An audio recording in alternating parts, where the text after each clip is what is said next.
All right, good afternoon, ARB. You're live, being recorded, and you're streaming on 22. You may begin.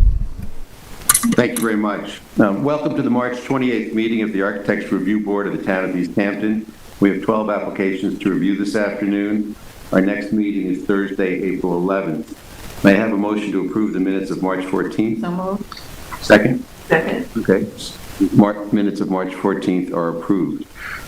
First order of business tonight is business signs, Montauk Tattoo, care of Ocean Graphics, Suffolk County Tax Map number 300-49-4-34.1. Chris, all yours. Hi, how are you? Hey, how you doing? This is an application by Montauk Tattoo, Ocean Graphics, for a new business sign at 716 Montauk Highway in Montauk. Proposed sign is called out as being just under 12 square foot area, 10 foot long, and 14.323 inches high. It is proposed in white acrylic letters, all caps, pin mounted to the upper fascia at the level where other shops also have mounted signs.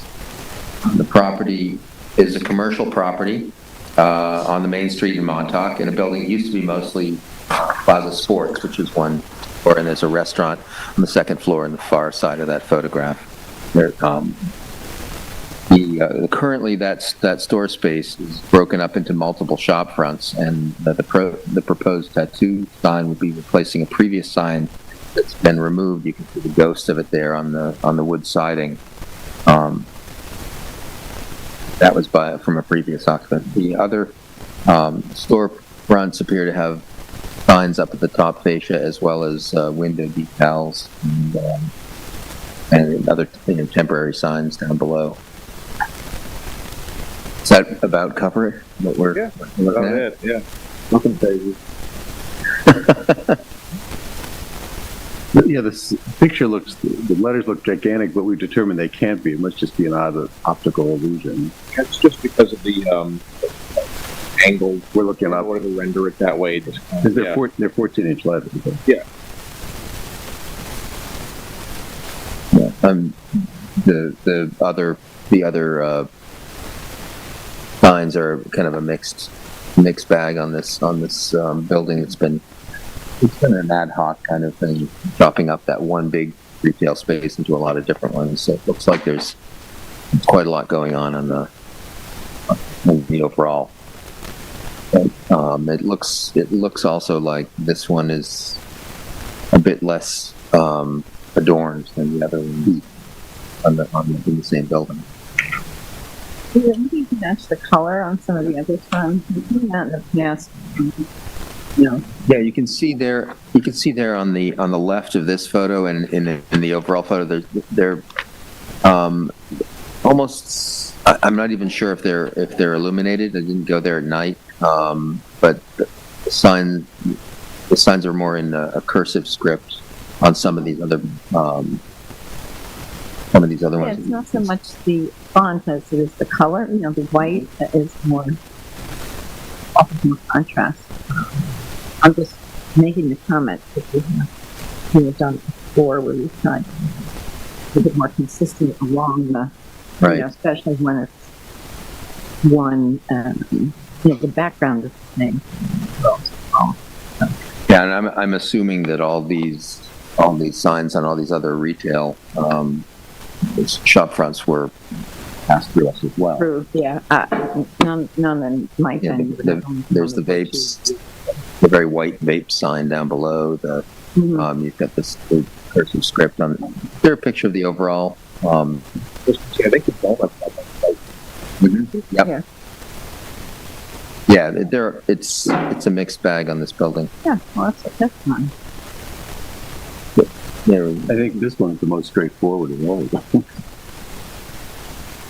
Yeah, we're trying to keep it as plain and simple as possible. I prefer your lettering to what is there. I'm just talking about the consistency across the, whole commercial strip there, because it was something we've addressed in the past, but I don't have any particular problem with this,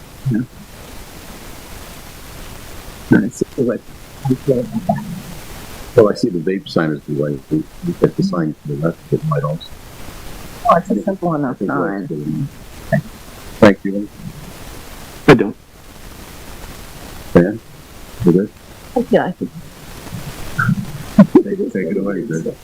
I'd like to make a motion to approve the sign proposal as submitted. All in favor? Aye. So passed. All right. You're all Thank set. Okay, still in business signs, SHM Star Island LLC, it's a modification, Suffolk County Tax Map number 300-6-4-9, 32 Star Island Road, Montauk. Kathy, all yours. Hello, Mr. Giacino. How are you? Good, how are you? Good, thanks. So this is an application just to see the applicant's photos are sufficient, I think, for this. I actually prefer you may recall, we looked at the sign, I don't know, a year ago or something? Yep. Probably a year ago, right? And approved that sign, but this is more modest. I prefer the modification, which is we just often to change the lettering on the existing sign, and the reception sign in the window is to be removed. So I think all in all, this is, a reduction in terms of the coverage on the sign, and it looks better. Do you have anything you want to add? It's raised pin letters. There was uplighting from years ago that we had removed. So currently there's no lighting on the sign, and there's no lighting in the sign application at the moment. Right.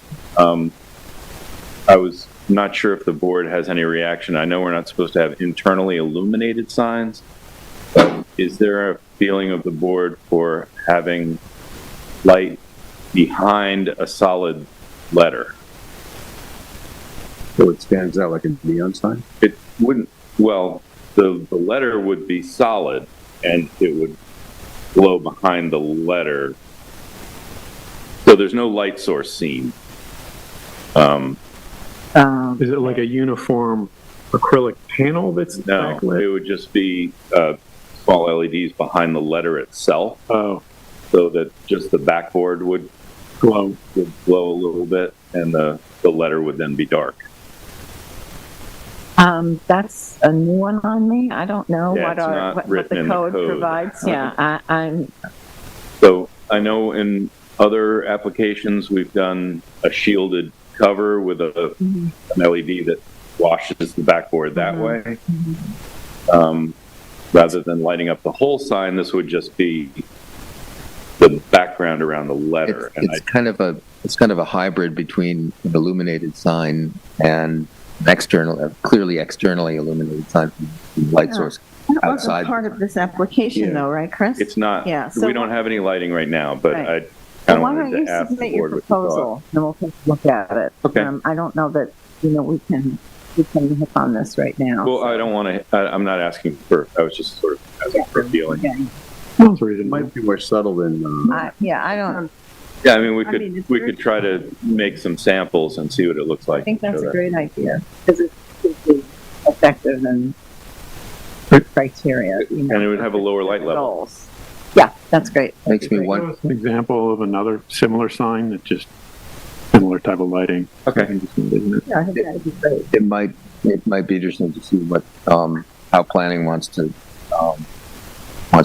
consider a sign like that, whether it is considered an external illumination, even though it's part of the sign itself. Okay, kind of a gray area. Yes. Yeah. That's why we need an application for it, I think. So we can get some feedback on it. yeah, I think the new sign is much clearer Yes, I than think the it old looks much sign. nicer. And the graphic, it's a home run, yeah, so that's great. Thank you very much. So, We need a- I'd like to make a motion that we accept the application as submitted. Second? Second? Okay, all in favor? Aye. Aye. Okay, we're set. Chris? Okay, on to fences, walls, gates, and berms. Ingeborg Johnson, 99 Rutland Road, Suffolk County Tax Map number 300-24-12-16. Diane? Is anyone here for the application? Ingrid here? Anyone here? We can entertain. We can do it without it. Yeah, we can, this is, let's hold that off and see if she shows up. We heard she was headed out this way, right? Okay. So number 4, bearer letter, 158 North Main Street, Suffolk County Tax Map number 300-163-3-15.1. This is mine. This is an application to install an 8-foot-high stockade fence across the front of this 1-acre property. Dan, could you bring up the photos? Okay, so that's the photo looking on North Main Street, sort of between the two gas stations. There's a couple houses in between. Across the front of this 1-acre L-shaped residential lot. The L is to the back of the lot. This part of North Main Street is unusual in that it's both commercial and residential, and it kind of works with both. The property is bordered by a gas station and a convenience store on the right side, and another gas station one lot away on the left side. However, it is also bordered by 2 houses on both sides. One is a flag lot. Applicant seeks to block noise, traffic, litter, and the street itself from her view. That is the view from her front of her house looking out towards North Main Street. The front facade of the house is set back more than 100 feet from the street with a very nice front lawn and a hedge of thriving arborvitae, which the applicant has planted along the sidewalk, and that's the arborvitae.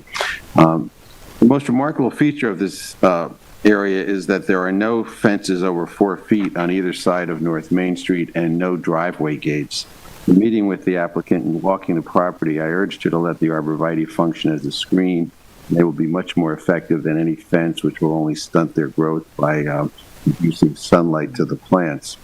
I'm not inclined to start walling off North Main Street. It's a gem that it is not walled off when particularly other solutions exist. Vera, would you like to come up and talk to us a little bit?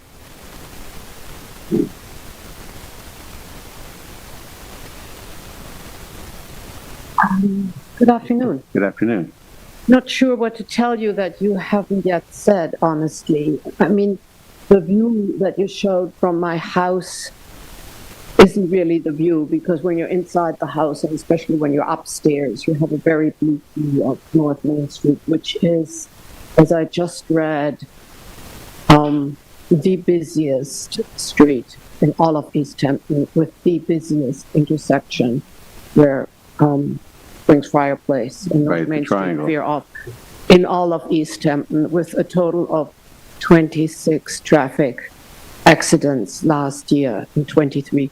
It's incredibly noisy, it's incredibly ugly, and the fact that I live right next door to the 24-hour store makes the front property basically a trash can for all the people that shop there.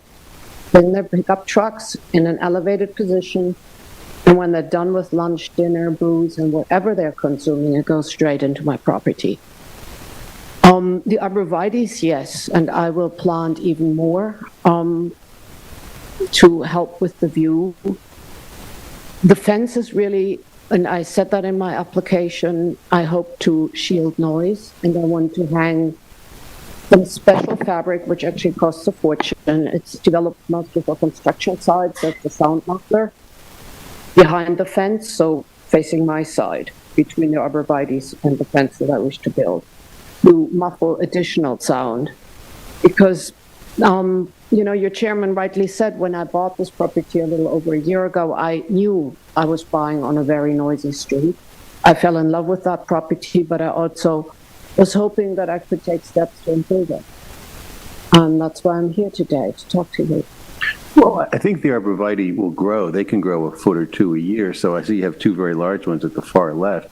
But I mean, I think the view from your upstairs bedroom windows will get blocked. You just got to give the shrubs a chance to get going. But in terms of actually being dense and blocking it out, they're a much better solution than any stockade fence over 4 feet, which we would have to approve. I said to you when I met with you that if you wanted to do a 4-foot wire fence inside this board fence, that would be one way to try and keep the litter out.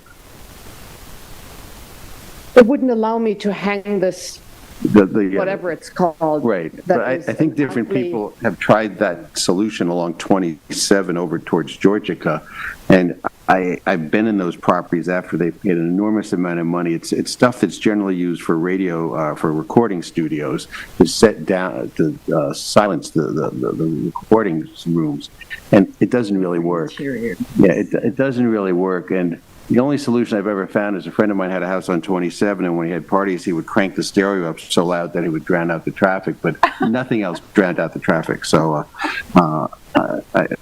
I really think you've started with a great solution, and I think you just need to take a year or two to see it through.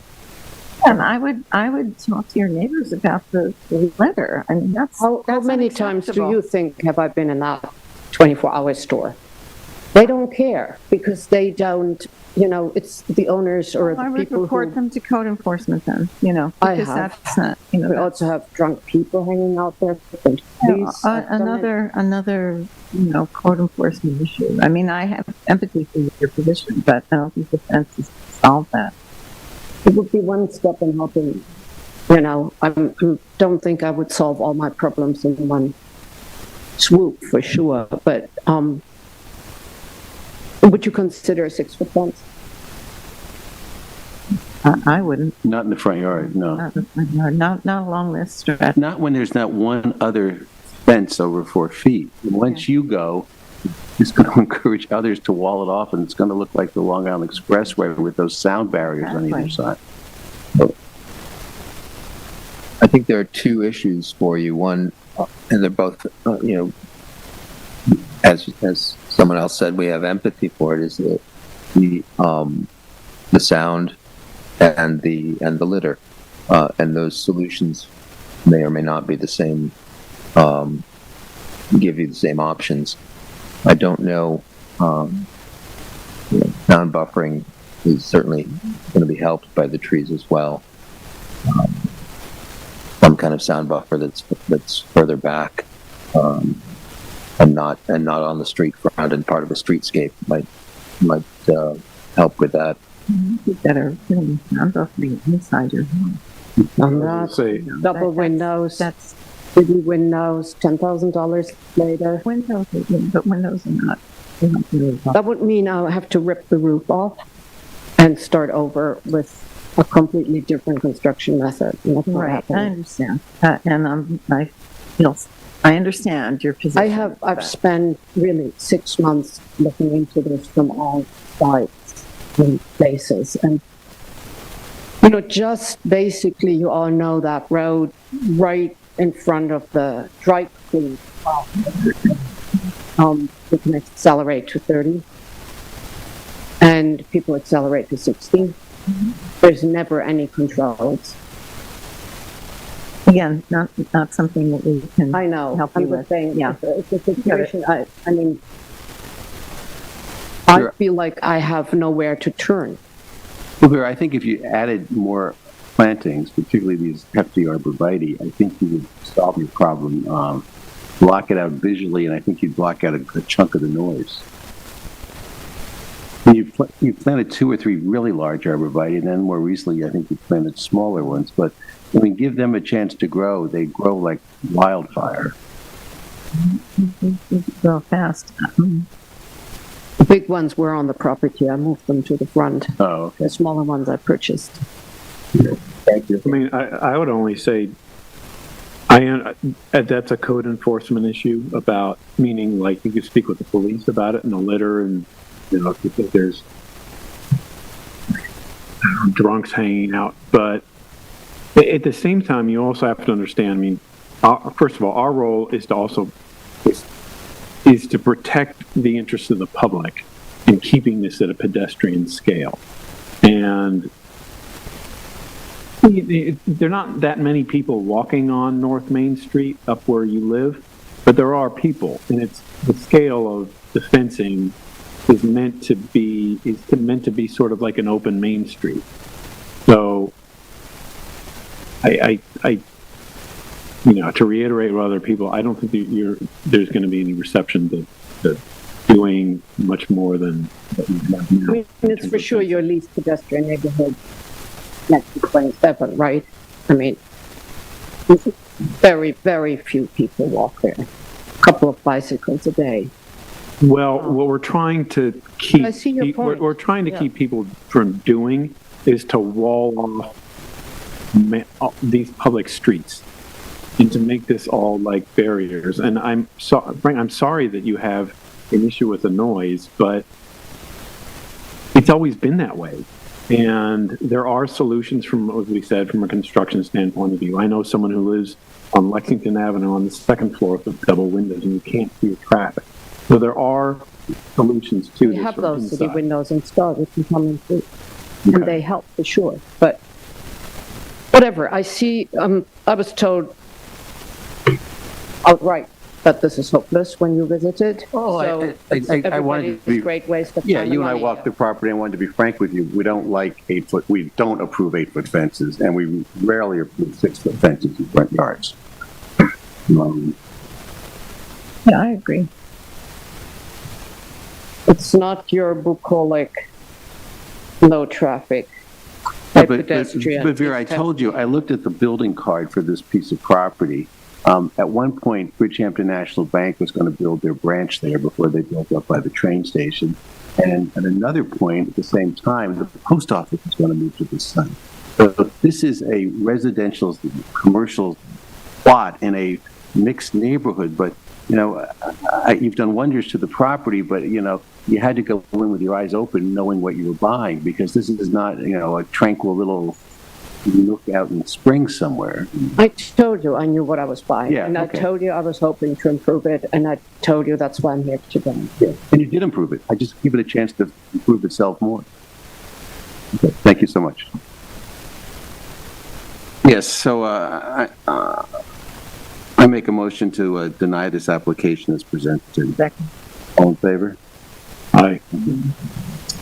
Application denied. Oh, okay, good. So we're going to go back. Fences, walls, gates, and berms, Ingeborg Johnson, 99 Rutland Road, Suffolk County Tax Map number 300-24-12-16. Diane, this is yours. Yes. This is an application that has sprung from a code violation, from what I understand.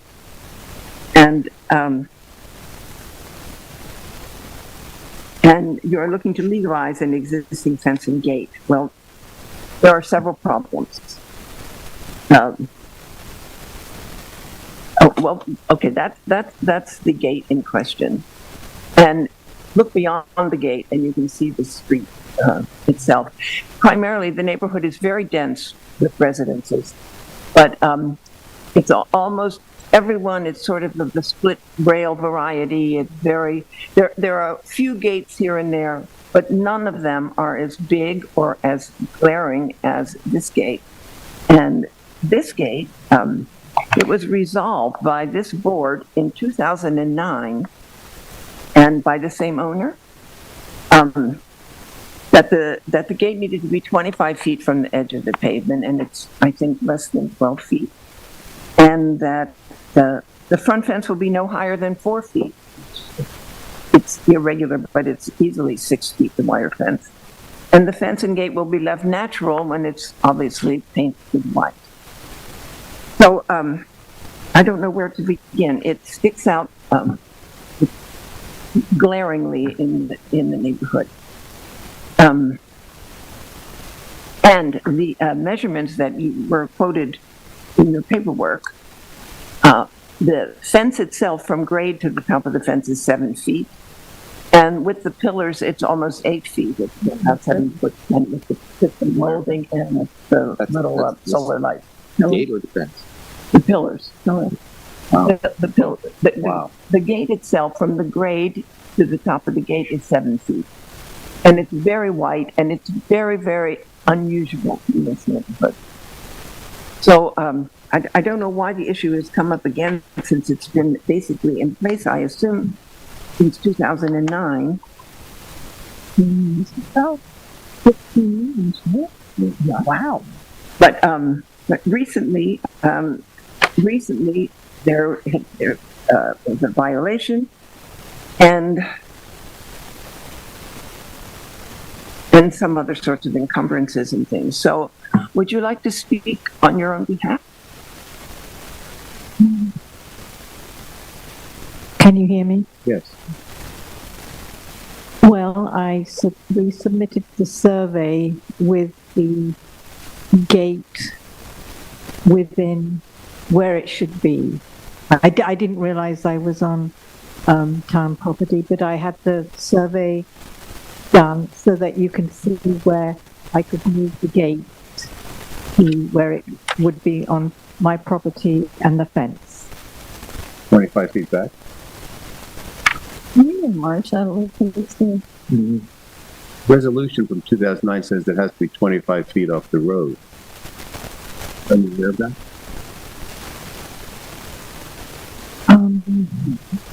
I don't remember, but I had the survey done by Woodbridge, which and the gate, I was understood that the gate has to be on my property, not on the town property, which I didn't realize it was, or the fence. So, is that acceptable? Is this survey showing what you're now proposing, or? Yes, but it's the gate and the fence are where they should be corrected.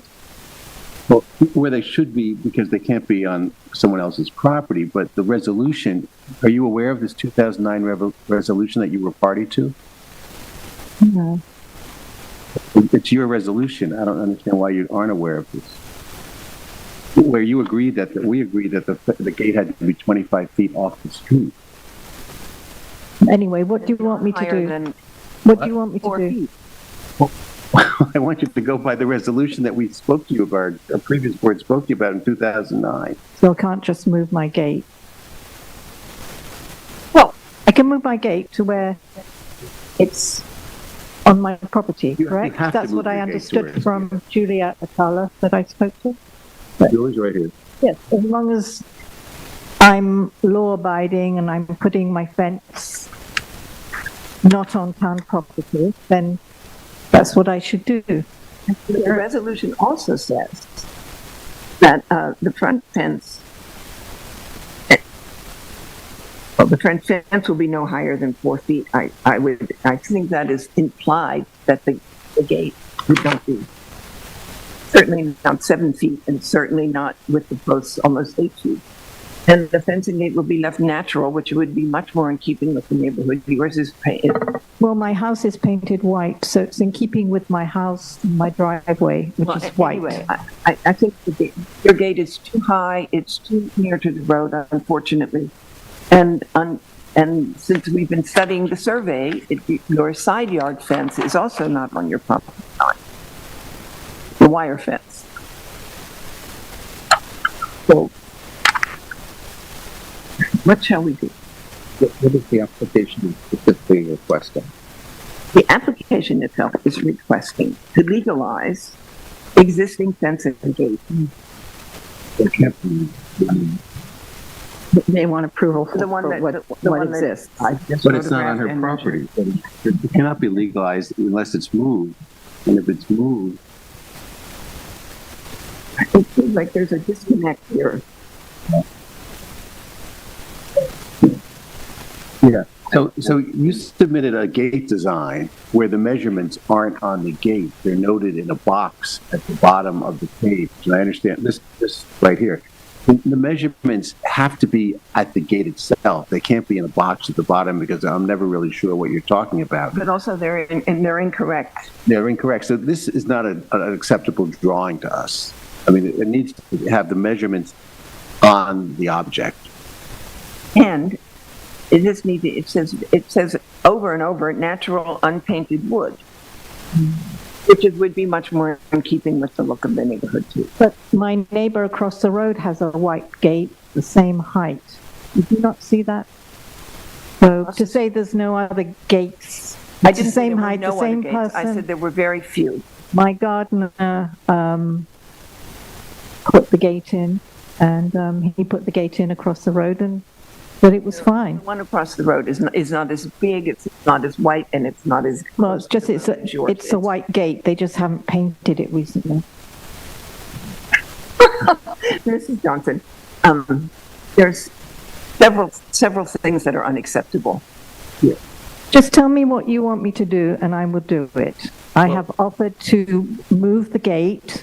I got a quote and move the fence to where it should be on the survey, On your property. on my property. What you think that the board is looking in 2009?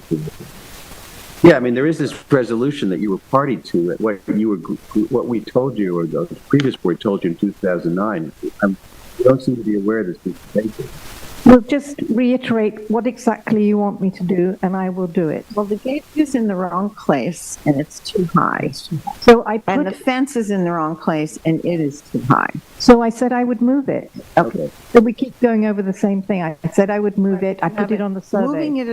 it is step one, that's great. Okay. But how low, you have to make it lower. You have to lower the gate. It has- How high do you want me to The have it? resolution says it's 4 feet. So you've got to take about 3 feet off that gate. You want me to have a 4-foot gate? Correct. That's what the resolution. And the deer proposed. won't jump over that, right? That's not our, Not that's not your what we're, problem. that's not. Here's the thing. The ARB has jurisdiction over gates and fences. People put gates and fences up for a variety of reasons. And when you make an application to this board, which you did in 2009, perhaps it was someone who did it on your behalf, 'cause I see there's some confusion here, that you were granted permission to put a gate that was a natural color of wood, not a white gate, at 4 feet in height, 25 feet from the edge of pavement. And you haven't done that. So if you want to remedy this, you just have to do what the resolution says. This board decided it in 2009. Okay, so let's be clear about this. You're telling me Exactly. you want it 25 foot from the road? Yes. Okay, well, I think when it's within my property, it is 25 foot, but I'll get somebody to come and measure it. You want to come and measure it? I think that there would have to be a survey of, that would indicate those dimensions. It says on the survey how many feet it is. Your It survey, says on the survey. your survey doesn't indicate the distance back from the edge of pavement. It does, it says, so many inches per foot, or whatever it says. Yeah, I don't think we can scale off of this. I hate to say, excuse me for saying this, ma'am, but The scale. this is how this is coming across. You entered into an agreement with the town to, for a resolution to build your fence and gate at a certain point. This is how it's coming across. You disregarded that. You built the fence closer to the street than what was asked for. You built it much higher, and you moved the fence, hang on, and it's coming off that frankly, you were hoping you weren't going to get caught. You get caught, so you're coming back and you're asking for forgiveness from this board. And so we seem to be talking in circles here, and I think the board has made it pretty clear that we want you to conform to what is in the resolution there, and it's your responsibility as a homeowner and is the person that legal agreement is for, to conform to it. So I assume it sounds like we're having the same argument you might have had in 2009 about the deer and all. So that's where this board is, and I don't know, I'm maybe speaking for the board, I don't know why this board would change its mind from what we entered into an agreement in 2009. Well, the picture of the gate in 2009 is totally different than the gate you built. So this is your photograph or your plan. So in 2009, yeah. I mean, frankly, the gate doesn't have to be 25 feet off property.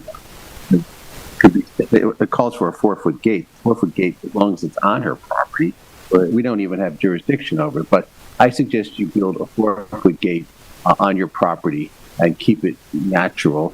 And the posts can be no higher than 4 feet, and there cannot be little sunlights on the top of the posts. But that you can do that without coming back before it. Yeah, Just you take this down and build a 4-foot gate with 4-foot posts and no lights on top, and we're done. Okay. And move the deer fence onto your property. All right. Agreed. What are the code violations? I think this is, What other code violations are there? this is the code violation. So, Okay. you're good? Yep. Okay, so, You'll have to resubmit a survey that shows all this information, and then there's got to be a. Wait, the survey,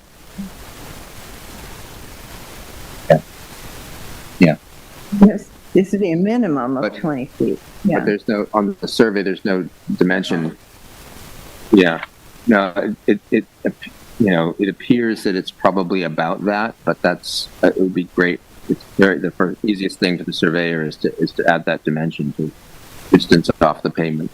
The record has to be more complete. You're going to have to get your surveyor to do, as Mr. Britton just suggested, to indicate what the actual linear footage is from where the edge of pavement is to where the proposed gate will be. Because it's a guesstimate now. It's got to be measured and plotted, and that's what surveyors do. And they'll show you where the gate will be. So that has to be amended. so it has to be 20 feet off the, At least 20 feet, 20-foot minimum. I mean, I don't know why it wouldn't be 25 feet. I don't know why that board said that. I don't see how we're in a position to change that if that's the resolution. The other issue is that mandating it be 25 feet off of pavement may or may not be on her property, so that's probably not even an appropriate. Yeah. thing to say. That's a good point. So we know where the property line is. Yeah.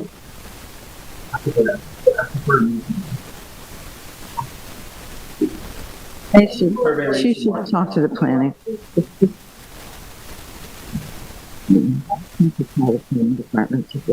Okay.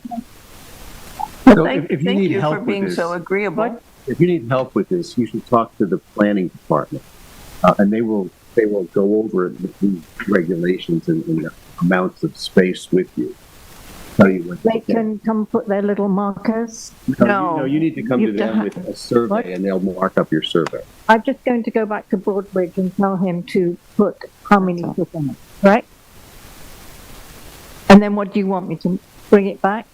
And you need to show us a drawing of the gate that you're proposing that conforms to the original resolution from 2009. And the present gate is, we can't approve the present gate. You have to change the gate. But not the gate you proposed, but that has to have dimensions on it. Right. I also don't think we can approve a fence that's not on the property line. No, we can't. Side yard fence. Can I also make a recommendation? I think you might benefit from having, I can't recommend anyone in particular, like a land planning consultant or an attorney. Realize it might cost a little, but I think in the long run, it might actually help you and save you cost into something goes wrong. I think it's just, it might help to have a representative. I do. I had an attorney at the court. Oh. You need me to get her back again? Well, just, I think I mean, maybe. you told me move the gate in my property, and I'll do that. Make it 4 foot. I have to have another gate made and make it natural wood with no little doobies on the top so that you That's can good. see the lights when you're coming back in the dark. You don't want any solar lights on it, right? Is that what you said? So no lights on the gate, natural, in my property line, fence moved. That's acceptable, correct? That's what you're trying to tell me to do? Yes. Yeah. I just want to understand what you want. Okay, so we will send you a So letter. I will go and do that and have it done. We'll send you a letter. Well, stipulating all these Making it things that very you just clear, said, so and it's then- clear. And if you want to do it, that's great. If you want to engage someone to represent I- you, that's fine. But you seem to know what you need to do. I mean, you've made it very clear what you want me to do. You want me to have a 4-foot gate, no white paint, so it looks nice like my house. Never mind, that's what you want. And to make sure the fence is in the property And line. then I think it should be And no 20 lights on the top. And it You've should made be it very 25 feet clear. off the road, yes. So we agreed that? Yes, we And agree. it's got to be 20 foot off the road, is that what you 25 added? feet. It can be, I think it should conform to the It resolution. says 25 feet on this Okay. 2009. That's what, And- So I would tell Broadbridge to measure where that 25 foot is, correct? Put Yes. it on the survey, all right? And and we'll send you a letter. that will Stipulating everything you just all said, the yes. things that- Being that have been- specific. Okay, and I'll do it. That's it. I want to live my life in Thank you peace very and not be much. Okay. bothered by my neighbor anymore. Thank you. Okay. Thank you very much. Word.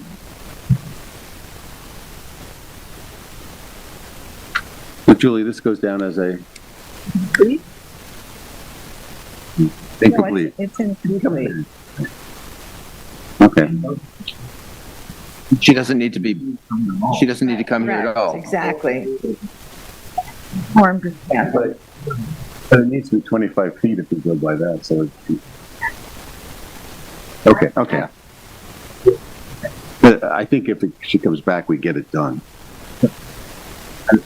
Yeah, a 4-foot gate could be painted white, probably. And it might not be the right kind of Yeah. gate.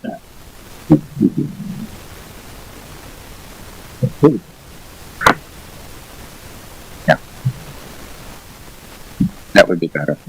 I think it's better if she comes back. Okay, moving on. Agricultural overlay, View 49 LLC, 49 Wayne-Scott Hollow Road, Suffolk County Tax Map number 300-196-1-21. Frank, this is yours. All right, Louis, you get to follow up on these last two applications. Okay, so I think everyone except perhaps Chris is familiar with this application. This is a house that's been under construction. It's come before our board several times for some modifications.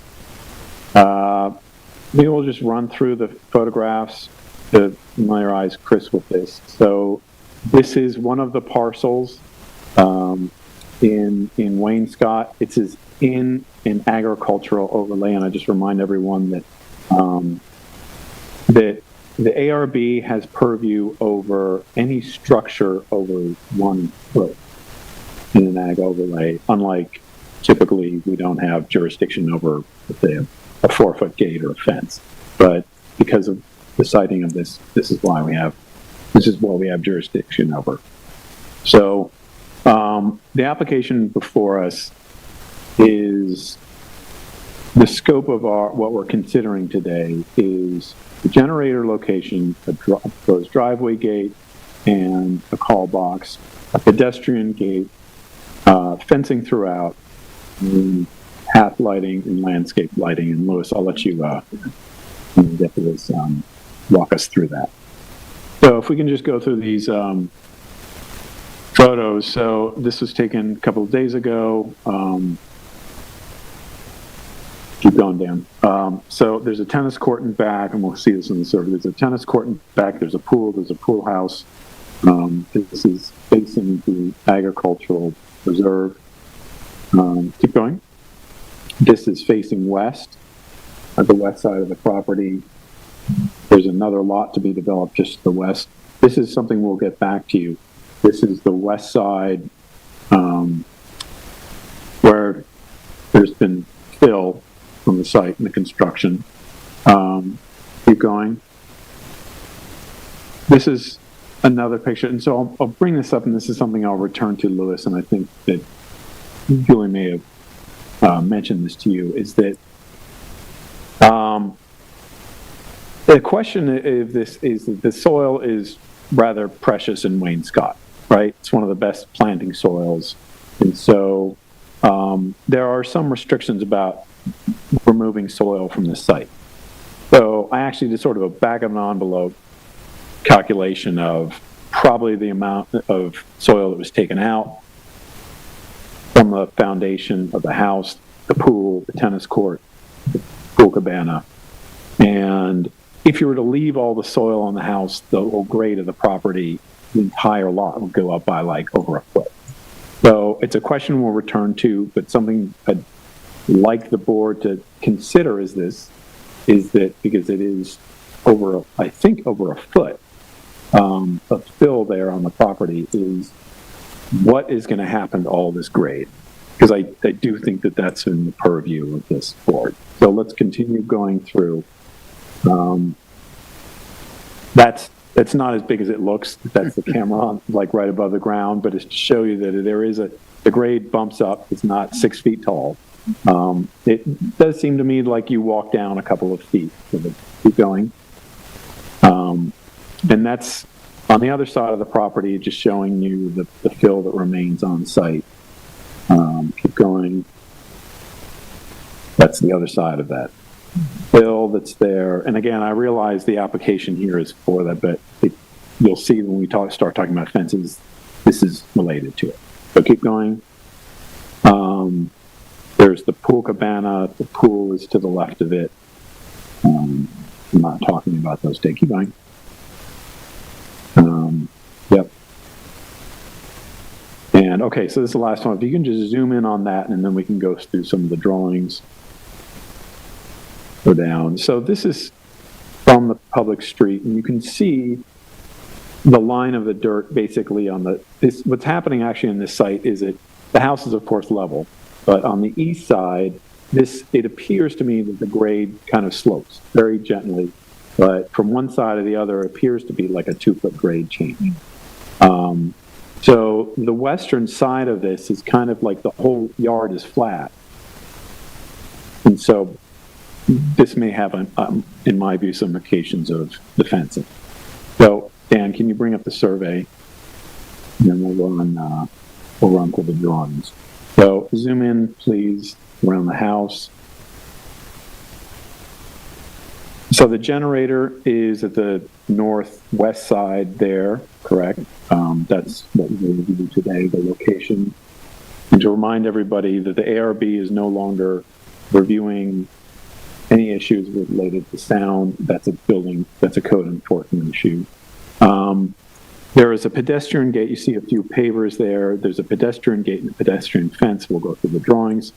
And then let's go to the driveway gate to show people that. So there's a proposed driveway gate there and a call box. And then there's fencing around the property. We can start with this side. So it's 6-foot fencing to the east side. And then on the south and west, they're proposing 2 4-foot fences spaced 20 feet or 5 feet apart. And then it runs, so that's on the south side, and then on the west, jogs up, and then when it hits the pedestrian gate fence, it's another 6 foot. Okay, next page. I'm going to let Lewis walk through the landscape plan. We need to talk about that. Keep going.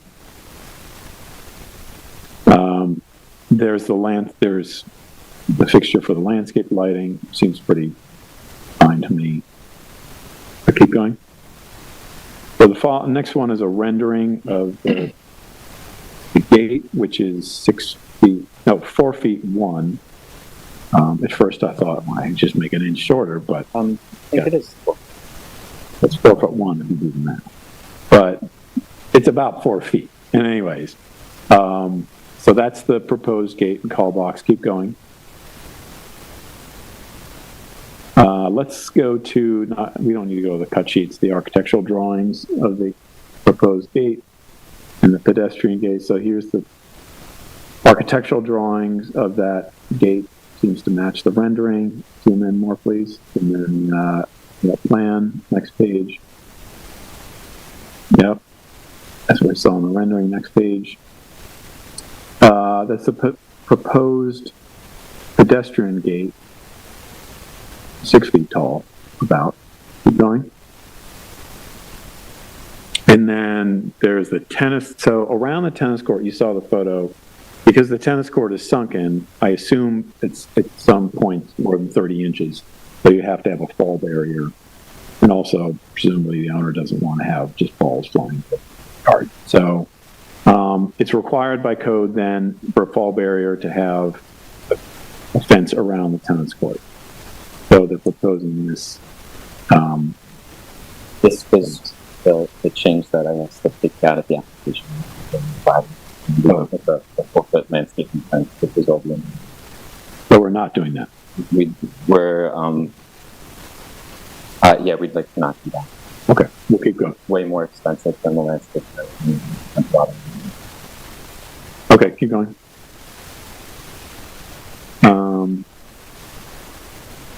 Are there any more sheets to review? Yeah,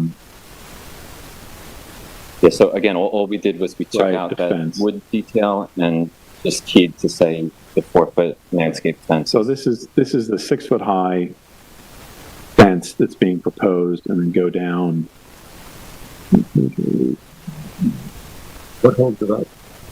These metal posts. Black metal posts? Yeah, we're trying to be as inconspicuous, and the owners, who are the nicest people I've ever worked for, they bought the land appreciating the views of the agricultural reserve.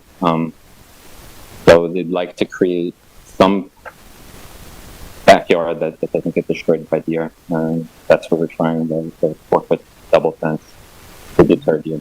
Okay. I would suggest, in terms of the conversation, let's talk maybe about the driveway gate first. Or is anything else? Actually, we'll have a dialogue as we go through these things. I would suggest we go through perhaps the gate and the call box first, and then the pedestrian gate, and then it seems to me there may be a more spirited discussion about the surrounding fencing. So, if you want to just walk us through what the proposed design is here, materials, I think it's pretty self-explanatory. To me, it's fairly open. I don't have any issue with this. So it's natural wood. There's a metal frame because of the size behind, but it would be painted gray to kind of match a weathered wood. We took it down to 4 foot at the board's request. The numbers I see are 4 foot, and from the grade on the right, it says 3 foot 11, 3 foot 11 and a half. 3 foot 11. So, the history here with how many times we've been before the board is that at one point or at 2 points we were asked to remove these structures, that they were as of right since we have no front yard. And I believe we came back to the case that this is under the board's purview, so we put them back in. This is exactly where we left off. I don't think there were any comments the last 2 times we presented these. And we dropped them down to 4 foot, maybe 50%. How do people feel about it? I'm fine with it. Looks agricultural. Great. So could we say in the resolution this could be, I'm fine with it just saying 4 feet instead of 3 feet 11? Up to 4 feet. And then we had the last 6 months where we went before the planning board twice to clarify that fences are permissible at the property line, and that now is officially met once later. Okay. Let's talk about let me just make sure that this isn't, so it is dimensioned from the property line. Okay, so we've taken care of the gate. Let's talk about the pedestrian gate. Next one. Personally, I feel this is a bit of I don't know why you would have a pedestrian gate that opaque when you have like open fencing around the property, and your driveway gate is 50% open. I would hope and expect to see something similar here. Is there an image of this in the context? Is this Kind of see it in fencing or landscaping adjacent to it? Yes. This So, is connected. sorry to. Yeah, we had. I think that you can maybe see the rendering behind the driveway gate, but it's going to be in the background. Again, the same. This will be no metal framing, so all natural wood to weather. They're trying to create some privacy in the backyard. It's not a public road, but it is a shared driveway. So there's lots and deliveries, and we're the first house in a 7 or 8 lot development. So there's going to be construction for years to come. They're trying to be able to have some privacy from the backyard. We did the 50% for the driveway gate, but flanking the house, we're looking for privet and these taller gates. I just 2 of them actually. Sorry. Yeah, I wasn't clear. There's a pedestrian gate on the fence line that engages the house well back from the street. Yeah. Yeah, both parallel with the front facade. again, it's shared driveway, but if they're both 75 feet and 100 feet from that driveway, to create a perimeter to try to keep deer out and to have some privacy. But again, what is this, is there fencing, connected to the posts? The landscape fencing and then pivot. So it's going to be, it's like a line, it's like open fencing, 6 feet high, with privet, basically planning on, I think, both sides of it. At least on the western side, the one near the house, because there are two of them, I'll point out. There's one near up there near the garage, and then there's one on the other side. This is a really remote, really a cul-de-sac almost, a private road with lots on it. I don't think this means traffic. I think it'd be advantageous if you made the pedestrian gates match the driveway gate. I mean, I don't know what they're thinking, who's going to be looking in your backyard, but Thinking that the near future with all the, you've approved 2 other houses. So it's going to take years for this neighborhood to come together. So I think they're thinking of the immediate, the next 4 or 5 years, not the. But still, it's pretty remote. It's FedEx truck once a day or something. I mean, really, this is way back from the street. So it'd be nicer if the gates matched and this one was more opaque. But the rest of Or more, the proposal is it's pretty opaque, right? Between the fencing and the way the privet is, it looks. Well, if you Pretty add the complete. privet, it's rather opaque. But I mean, I guess That's my what I comment is mean. like, they're concerned about people peeping in, but really, I mean, it's like how wide is that gate relative to, so they might get a little glance when they're driving by of the backyard? I mean, intent here is not to wall off the property.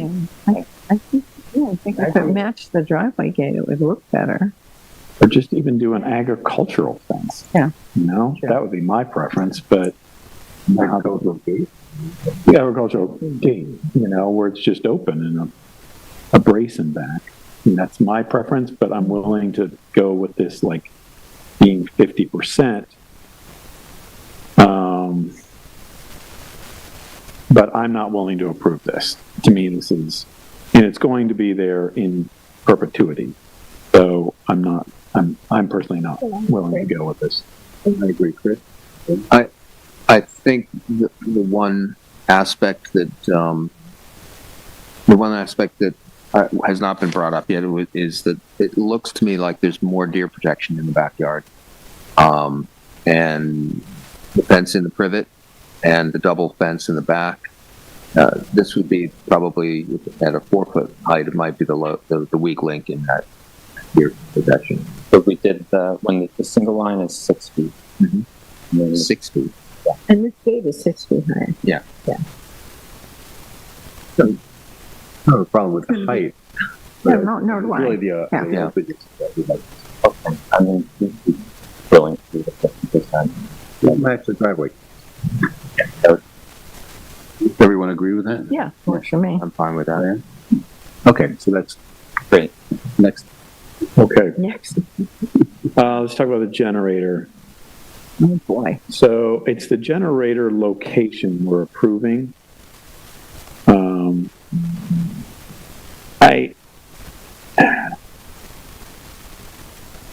Is it something that really big? Yeah, and I don't know if we have purview over selecting the generator. I'm pretty sure they can. So Open generator. I personally would not like to sink a generator fully in a pit for a number of reasons, but we sunk it slightly at the engineer's sign off so that it's no more than 4 feet above the natural grade. or are you going to screen it? Because we'd have to, if you're going to screen it, I think this is something, we can put this in a resolution that it has to be screened with an evergreen, Right, right? yeah, we did talk about evergreen at one point. To try, I think that. I would also unrelated to the aesthetic of this, just from a safety standpoint, I would very carefully check, just because propane appliances recess below grade is usually a no-no. Just don't get 15 inches, and everyone said there's enough airflow at that point. Right? That seems to be You can partially. the accountability, but that's the approach, and that will help with sound attenuation. Not that we're supposed to talk about that. So you're saying its final resting place is proposed to be 4 feet above grade to the top of it. Let's Just be under. this generator. Just under 4 feet. I mean, if I had my way with this, what I would do is I would put the generator next to the proposed fencing of the pedestrian gate, and I'd almost jog the privet around it, or have 2 lines of privet, so it keeps the front of the property open, right? Or you have it right inside of the. I get, we had spoken about, I think when this first came up, like putting another side of the property, and I get that it costs much more to put it on the other side of the property, but. There's also based on our neighbor. Right. So I'm not going to go there. So my understanding is probably the electrical line is coming up the street, to the house. So it's like, if we propose that it's moved towards the fence, it's not like you're really adding that much electrical lines. You got one coming in and then one going to the house. So there may be a few more feet, but my preference would be to like integrate it with that fence. That's a good idea. So let's say you can put it on the inside of the backyard, and then you're going to have 2 lines of privet. And then maybe in the backside, the line of the privet aligns with those pavers there. If that's clear. I think it's a great idea. Otherwise, it's going to just stick out in the front yard. Like this. Yeah. It's going to be a prominent feature. Easier to hide. It's also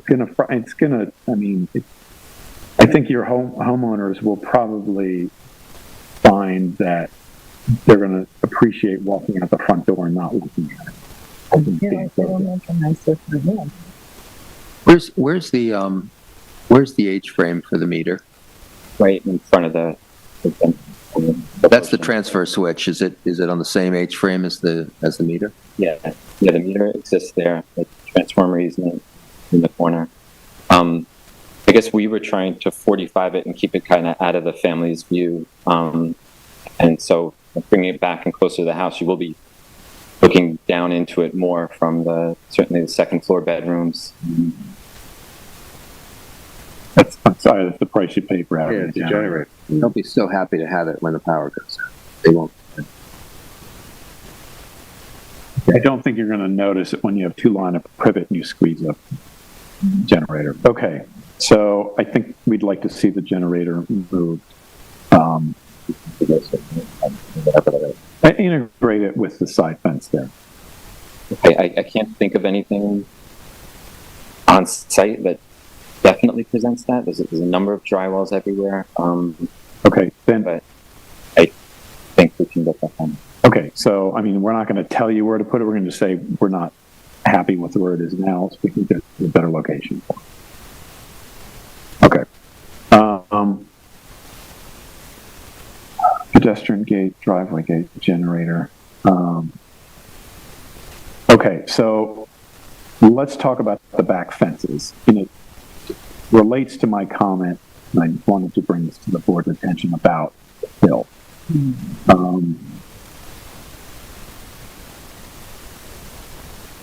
So the issue I have, this is why I was showing those photographs earlier, is that because the site has sort of been leveled and not being kept at its sort of natural grade, and I realize perhaps final grading's not been done, but the western side of the property has been elevated about almost 2 feet, it appeared to me on site, and I encourage other people to go out there and maybe have a look. But so visually, if you're putting a 4-foot fence on top of that, you're kind of putting you're actually putting it like 6 feet above its natural grade. And I think it's pretty obvious here what natural grade is.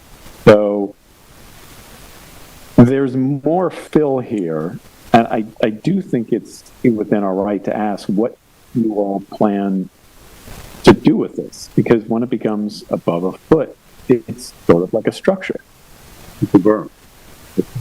A berm is anything. Agricultural soil has to stay on the ag land. It can't be removed. They have to find some way to deal with it. Pretty sure the code says that.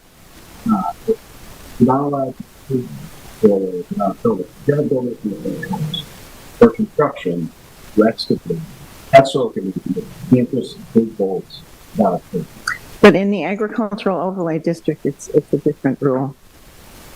If you go through either the soil conservation, that is part of the construction project, for which all approvals required to be obtained under this code have been granted. No Class 1 or Class 2 ag soils located on any lot wholly or partly within the ag overlay district shall be removed. So this is part of a construction project. These soils can be removed. It's standard process it's standard process. I don't know if it was done here to stockpile the actual topsoil, and to replace that because it's Topsoil you can use again. Yeah. So a lot of it is topsoil, and when we're talking about the grading, there's 5 to 6 feet of grade that existed in our property, and the lot next to us keeps going higher. So there is still some fill behind the cabana that's present today, but if you look at where the cabana floor is, it's probably 2 feet up to the neighbor. So we have some fill to put down. We have the 4 inches of topsoil to spread out. But then otherwise, I hear your concerns on the natural grade when the fence is to be placed. I didn't see any topsoil that's been put out there. That's everything that was saved as I don't see it. If you go back to topsoil. I mean, if it is, then I'm surprised you don't have a top, like a soil erosion. Yeah, that absolutely is, and it's in our interest. I mean, if we were to take anything off site, it's incredibly expensive, so we want to save every inch of topsoil we can. Okay, so you just said you're going to save it, so it's For you.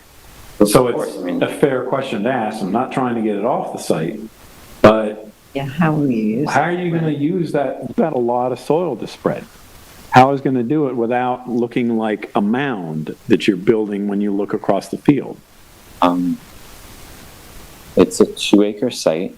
There's at least 4 inches of topsoil to go down everywhere. We have some depressions currently on the east side and at the north side. And then we have to taper when we get to the agri zone. But I mean, we built a house. The thing about the 32-foot height of a building, it's from the pre-existing grade. So you have to build a level house.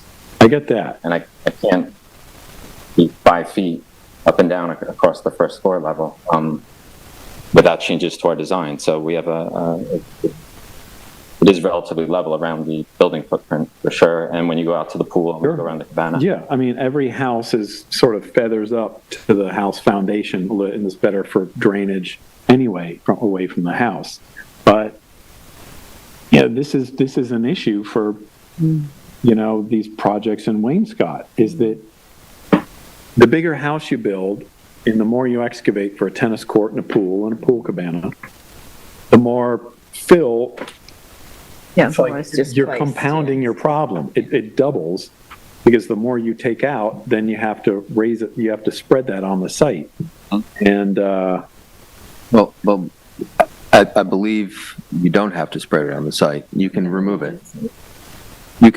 This is part of a building project. It's approved to remove the fill, and they've stockpiled the topsoil, which I just did a sort of back of napkin calculation. If you've got 60,000 square feet of green and growing space on the 2-acre property, you've got probably 700 yards of topsoil to put in that lot. Mm-hmm. Probably don't have that in that stockpiled, so you're still going to be importing more topsoil. wait, how can you be importing any topsoil from onto this site after what they've excavated? I mean, I'm just looking at the photographs and seeing what's there. I don't know if that's 700 yards off the top of my head, but I mean, that's roughly what you would need to cover that site, with the green and growing parts of that site with 4 inches of topsoil, right? I think Lewis is saying, though, it's already been spread. No. No. No, those are mounds of largely topsoil. Okay. To be spread. Okay, so actually then, the grade, like on the west side, is there's going to be a little more spread. You could probably see it if you were to zoom in to the right of the cabana there. There's going to be at least 2 feet, maybe more, that we look depressed and the neighbor is elevated.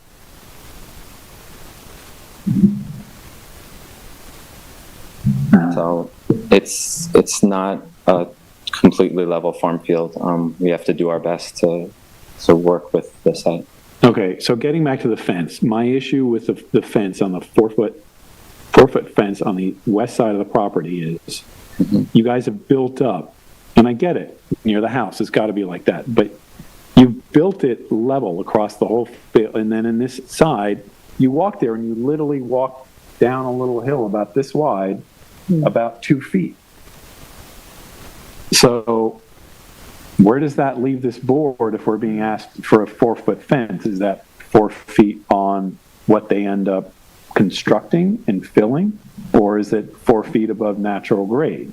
That's a good question, because if it's really at the property line, it should be 4 feet above the property line elevations that you're not that Right. you have to come and meet. Yeah, you can't just, right. Yeah, but if it's sitting in and that's on top of what can be perceived as a berm, that's a fence on top of a berm almost. Which is illegal. You can't put a fence on top of a berm. Anything over a foot is considered a berm. So we'd like to have it at the natural grade, and then the landscape plan has the perimeter of meadow grasses so that taper isn't an eyesore. I mean, you have meadow grasses that kind of make everything look. Was there consideration, since it doesn't sound like it's going to be exactly like a croquet lawn or something, it was a consideration of taking those meadow grasses over more of a gradual slope to get back to the adjacent grade?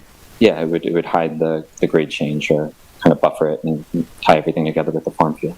Because It's a general observation, sorry. I think what Frank is referring to is the abruptness of that change. The cliff. Yeah, there doesn't seem to, and I don't know if this has been, how much more grading is going to be done for final grading. And I realize you didn't come to this meeting expecting to talk about this. I get this, but this is important because I think we didn't expect that. The assumption is that usually the landscape, it's graded in such a way is that it integrates with its surrounding. It doesn't do this, right? It doesn't sort of like, it's not like a pancake. Yeah, we are not final. I've been waiting and navigating this process for over 2.5 years. We have to do final grading, but we want the fence to be at the natural grade, and we want to slope down to the fence and use meadow grasses and native what's to the farm field to kind of hide that transition, so that you don't see a 45 at the property line where everything gets booked. It's the kind of presentation where I would love to see a survey with elevations and how the proposed changed elevations meet the existing adjacent, and possibly even a section at that backyard area to give a better sense to everybody here what's really proposed. Because we're reacting to rough grading, which is construction site still very much, and it's hard to judge.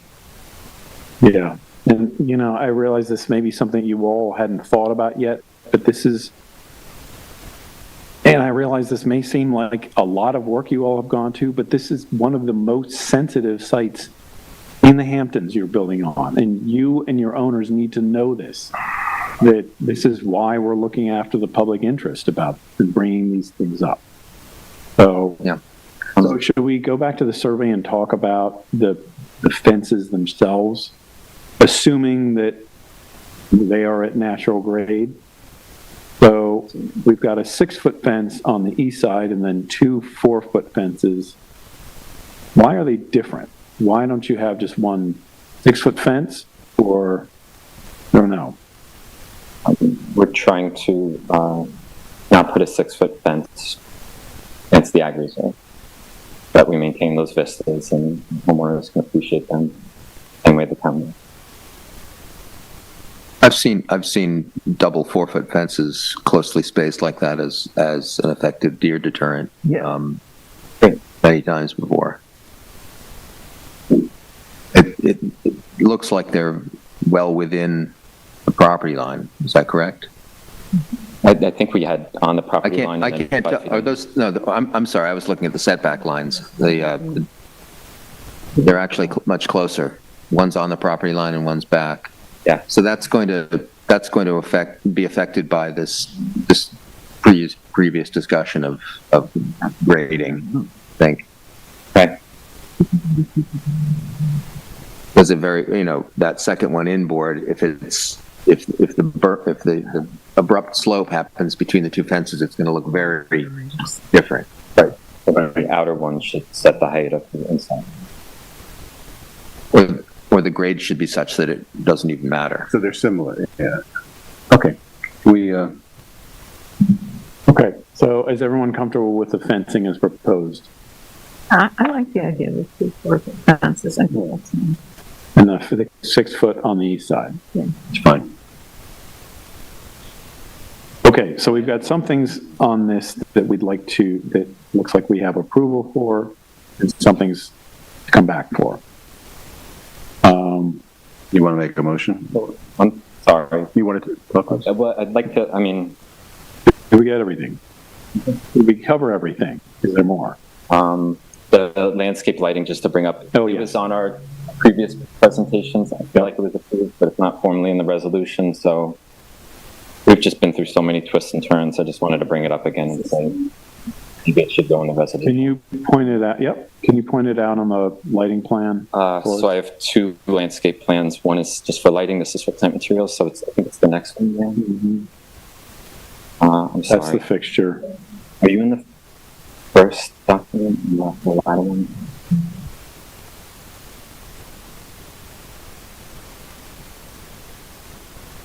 So there's 7 path lights. We spoke about this. I'm not sure if there were more at some point and we took them down. There were downlights on trees that no one appreciated and we got rid of those. So it's just 11 path lights to just get some of the entrances into the property. That's all. Mostly along the front walk? Just 3 on the front. I think it's 4 on the top of this photo. 4 on the other side. I'm fine with this. It's fine. Yeah. That seems fine. Yeah. And then in terms of just our approval process in general, is there any way that this concern with the grade can be like part of your CO, that you have concerns about the grade, you can't get a CO without your approval? But if there's an understanding that the 4-foot fencing would be in relation to natural grade.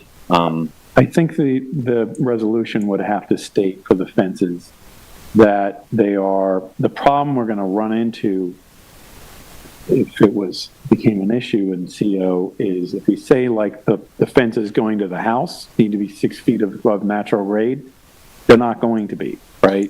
But I think it's important that the ones on particularly the inside fence of the 4-foot, we can either say like both 4-foot fences can't be more than 4 feet above natural grade, or the one that might give you a little more flexibility is the inside fence shall not be any higher than the outside fence. At natural grade.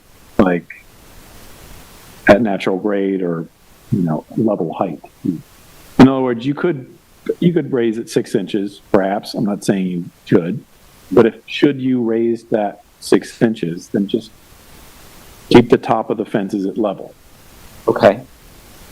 Or we could just say, those fences 4 feet above natural grade. Yeah, we can put that in the resolution. I don't want to open up the discussion again generally, but I'm looking at those contours I didn't see before. I'm sorry for that. Mm-hmm.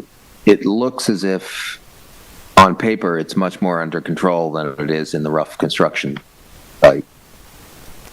in terms of changes to grade. You know, as you arrive at the, it looks very gradual, in fact. As you arrive at the property line, it doesn't look like there's a tightening of the contour lines as you get toward the edge. Hey, it's been forever since we've done anything with grading at that property, maybe a year and a half, so something we have to look at throughout the project. I think following Frank's lead and generally our lead, it's something you want to look at very, very carefully. Okay. Do it now before it becomes a costlier issue. Yeah. That's good advice. Okay, Frank, do you want to make a motion? Okay, so I'm going to make a motion for the driveway. Okay, so I make a motion to approve the following parts of this application as presented. A driveway gate as drawn up to a height of 4 feet with a call box. Fencing as shown per the survey, with the fencing along the west, south, and east to be measured from natural grade. And standard landscape fencing as opposed to what's drawn. There's a conflict in the drawing, is there not? There's no frame around the fence. You're going with the black landscape posts instead of the what was drawn in there. Yeah, so I presented second set last Friday, and that was the confusion, is that that older set from 2 or 3 months ago was opened up first. We just covered that in the resolution. Yeah, we didn't see that because it was too late. We'd already picked up our packages. Yeah, I'm sorry. Okay. Thanks, Chris, for bringing that up. So the fencing shall be per the last submission to the architectural review board. F500 feet.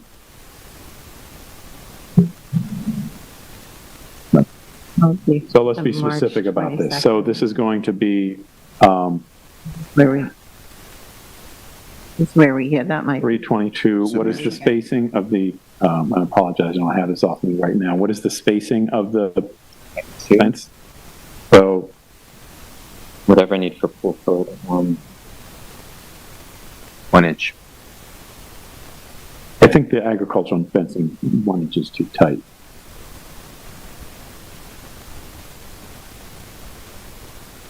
Like 4 inch. We just specified it as to meet the pool code. What's that? No, Well, I'm talking about the perimeter fencing around the property, the 4 feet and the 6 feet. He's looking for it to be pool code fencing as well as.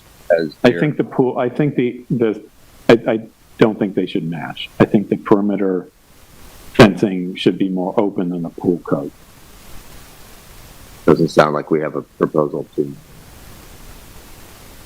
I don't know what we were looking at. Yeah. There's too much fencing. Can you go back to F500 sheet Well, to it's show that just hard. elevation? This is part of what makes these things hard, is when the submission doesn't come in. I mean, the black It's fencing staggered typically with doesn't give you very information, much, so we but thought we made the it. 1 inch density is very dense. And other thing coming up. We thought we were showing very typical landscape fence that's. Right. I understand. Okay. There have been complaints on you guys' part that like somehow that this has taken too long and this has been cumbersome. But when you come before us and we don't have details of what the spacing is on the fencing for the pool, what the gap, the gaps in the fence, what's the size of that, and we have to go back and say, oh, we need a resubmission. That's not on us. That's on you. So I'm not sure we can actually approve this until we get clarification on what that perimeter fencing is. We went for 2 inch. Well, what was submitted? I mean,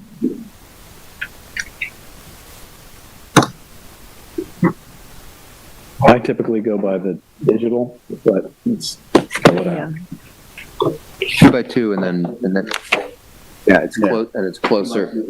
And it's closer as you approach the latch of the gate, so no one can reach through and unlatch. Does anybody on the board have a preference of what the surrounding fencing? What's the color of black on, that's black posts, black, no, it does disappear very well. In terms of public view, I mean, we thought this was non-issue. Black is the least visible of all these types of mesh fences. If we don't spell it out, that gives, we have to be specific about these things. Yeah, because when we write the resolution, it's got to, excuse me, when we write the resolution, it's got to be specific about what that is. So that's part of the reason we need all this detail now. So we can, we have, the record is clear.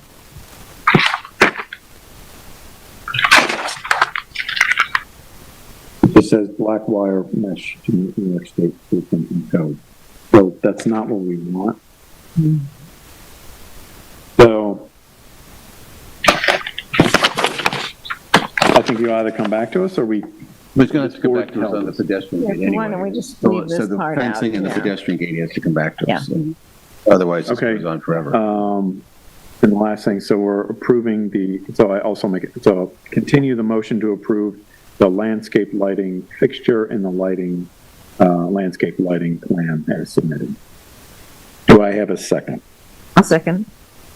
All in favor? Aye. Aye. Okay. So So we'll follow up with a we'll letter. follow with a letter, but there's a couple of things you're going to have to come back to us on. Just to say 2-inch landscape fencing. And the pedestrian gate we want So to see. the things we're coming back are to more open pedestrian gate, moving the generator, showing revised location, and then clarification of the fencing for the pool and the outer fencing. Yeah. The outer fencing, the board would like to see something more open than a pool fence. There were 2 outer fences, 5 feet separated. Right. Yeah, so what I'm calling the perimeter fencing, which is like, imagine take the fencing that goes from the house to the property line and then all the way around the property and then jogs back near the driveway. All that should be consistently at the same width. It was all cool. Right, and we're saying that 1 inch is too tight. It should evoke more of an agricultural fencing, which is actually much more open. Yeah, it's actually, I mean, it's 2 inches as the bird is the code, except where it's close to a gate, but it's, there's obviously a design issue there of conformity to code requirements and something that's consistent architecturally. So, Are we saying it can't be 2-inch?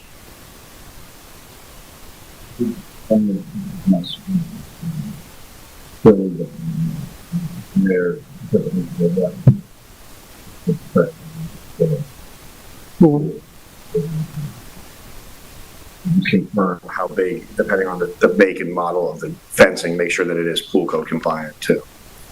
Because it does need to be that, at the end of the day, I understand the vistas, but it also needs to protect people. So that's more important, in my opinion, than the way it looks on a farm field. First. Okay. There was the same fencing around the tennis court with the 2-inch spacing. Is that not? oh, any bigger and the tennis balls are going to fly through. So we're not, I thought you said we're not doing any pool fencing, or any fencing around a tennis court. What I had in my presentation was a note that said, please refer to this section for the tennis court. So you do want to do fencing. 4-foot landscape fencing with 2-inch spacing This detail. to be a That we're seeing on the guardrail required by code around the tennis court. I will say that's not going to meet code probably for a guardrail, but If you space the post properly and put the wire on top, it does the same as a pool enclosure. Well, that's part of the incomplete letter. okay, the last comment I'll make is I would actually almost prefer to see a fence around, it's just dragging on. A fence. A fence around the pool that's more like a pool code fence with just like pool fencing around the whole property at 1 inch. I think you have different needs. There's tennis balls, there's deer, and there's human safety, and they're not all in the same places. And I think seeing some program of this would be useful to understand, as opposed to making a blanket 2-inch pool fence around everything. Okay, so come back to us with the fencing. Okay. Is that clear? Yeah, I think so. I think we just said 2-inch Yeah, we did. fence spec. I understand the pedestrian gate. It's just going to match the driveway gate that we have the drawing of. Generator location. Mm-hmm. And the fencing. So we approved the driveway gate and landscape lighting and light fixture. Right. Okay. Okay. Thank you. Thank you, Lou. And we'll see you also for the generator. Yeah. Yes. Okay. Agricultural overlays, number 6, 10 Tyson's Lane, Suffolk County Tax Map number 300-189-6-7.2. Frank, this is yours again. Okay. This is an application for a new residence on a flag lot off Tyson Lane in East Hampton, which borders the ocean dunes. Dan, if you want to bring up there we go. It's under our review because it is adjacent to, but not in, the agricultural reserve across Tyson Lane, which you can see to the left there. That's the ag reserve. This is a flag lot, sort of an irregularly shaped property lines. In case you were wondering why it was, my understanding is that the property to the west of it, which is below it, used to be also owned by the same owner, and this property was split. Currently the property, let's start going to photographs. Currently the property has a modest 900 square foot dwelling. I'll just show you. So this is looking back to Tyson Lane, about midpoint to the property. That is looking towards these accessory structures. So there's an accessory structure right there, back of the porta potty. And then there's one further back, and then right closest to the ocean dune, there's another one, shall say. Currently, the property has a modest 900 square foot dwelling and 2 marvelous old accessory structures that were the barn and studio of designer Helmut Lang. These accessory structures, I'm told, will be moved by the owner and repurposed. It should be noted that the owner also owns the property, properties plural, directly east of this, one of which came in under our review last year for a small extension, and we approved it. This application would remove the current 3 buildings on the property, and a new residence would be built on the western side of the lot, which is similar to sort of in the location we're looking at there. The application is for a proposed 4,855 square foot residence, approximately 91 feet by 60 feet in a height of 30 feet, 10 inches above grade. The irregular shaped lot has a side yard setbacks of only 26.2 feet and 28.6 feet. The new house would be oriented north-south, so perpendicular to what you're looking at here, parallel to the long length of the lot. So the new house would face to the right here, and the owner of this property also owns the 2 lots to the right. Can you keep going, Dan? This is a separate lot that's currently being developed to the left. This is sort of the triangle jutting into that lot. Keep going. That's the 900 square foot dwelling. Keep going. This is the front side of that one, sort of closest to the other neighbor barn structure, and this is I believe this was the studio, which is to be moved off-site. Next photograph. I hope this is going to be saved because it's a really marvelous building. Pretty old building. I will note that on the drawings that this survey the survey is showing all 3 buildings being removed, but the architectural plans are showing this 900 square foot dwelling there. I assume all 3, well, you will get to that, but, right. The material palette is to basically match, and I'll have the architect walk through, basically match the property the owner has just east of it that we actually approved the addition to this. So it's the same as this. It's clapboard cedar siding, left to weather naturally, brick chimneys, cedar single shingle roof. You'll see the windows and doors and elevation.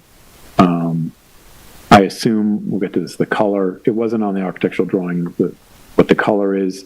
The lighting apparently will match Wisconsin's, that building.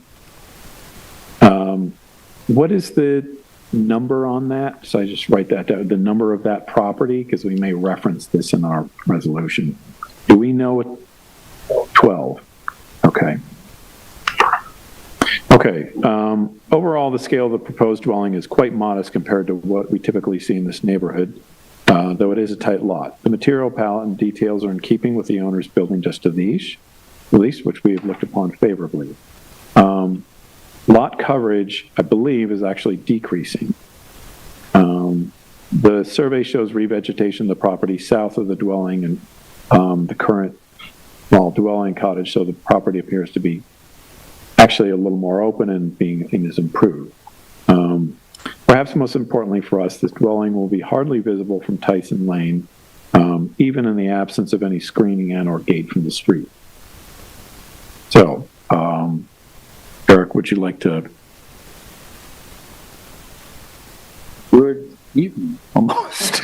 Eric Brown, Ackerman Partners, 34 Panago Road, for the applicant.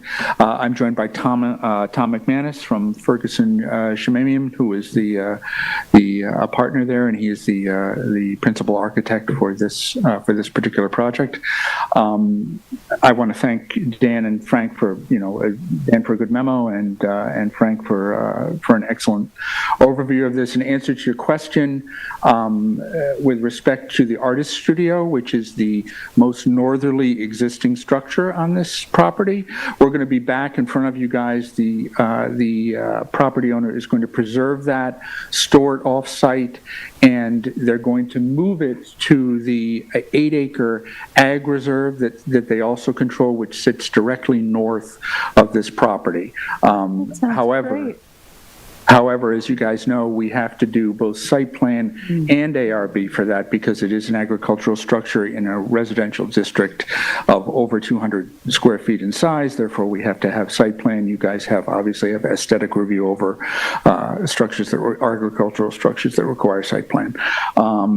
In terms of, I'm happy to discuss if the board is interested, the history of how these structures got on here. Frank did an excellent job of describing this. Was initially developed, with the exception of the studio, as a single lot back in the 60s. And so at that point, one may wonder, how did they get this little cottage there?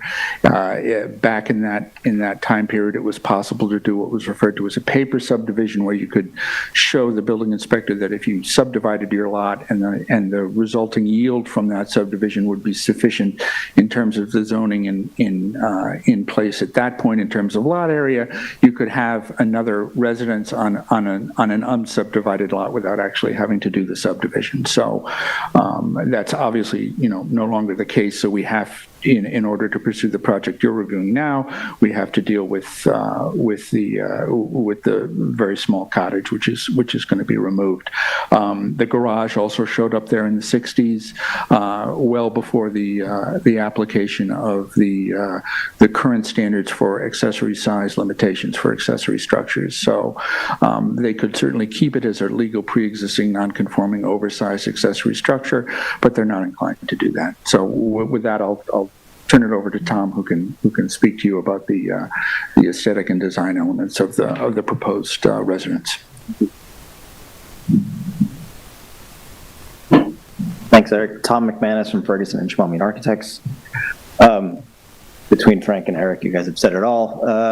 With the only exception possibly being the inspiration for the home, not only is the home to the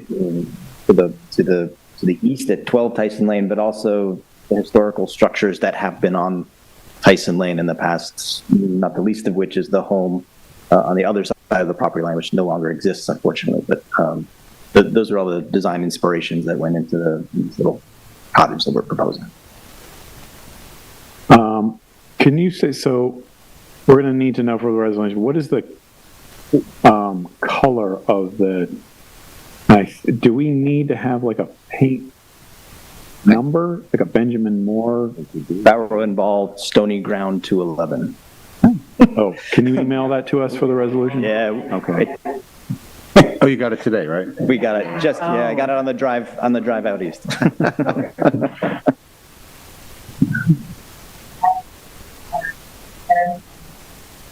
The trim is natural cedar, like the natural cedar trim next door. It's the windows and doors. Correct. Yeah, you don't want to run through the, I don't think we've actually run through the architectural plans. So you can see it's a main block, which is very similar to the main block at 12 Tyson. There's a porch that faces south. It's basically a dining room, and a little lean-to on the north side that's a... Okay, keep going.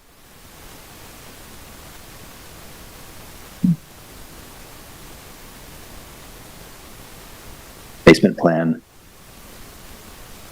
First floor plan, you can see on the right side, the dining room, very simple partie, entry hall, stairway going up, the gym on the north, kitchen facing west with the mudroom. And then upstairs, 2-bedroom suites with a sitting room at the top of the landing.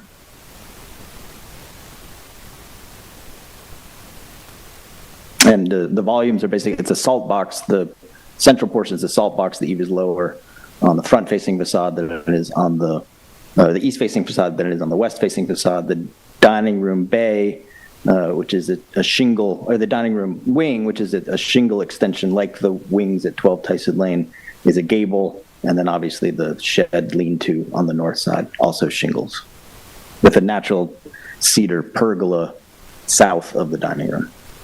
And the fencing height is, I assume that's not going to exceed 4 feet, because if you want to, we have to approve it. No, it's not going to exceed 4 feet. It's really not just a guardrail. One thing I will say, I think conditioning on the condition of approval is the receipt of, we need a revised architectural site plan.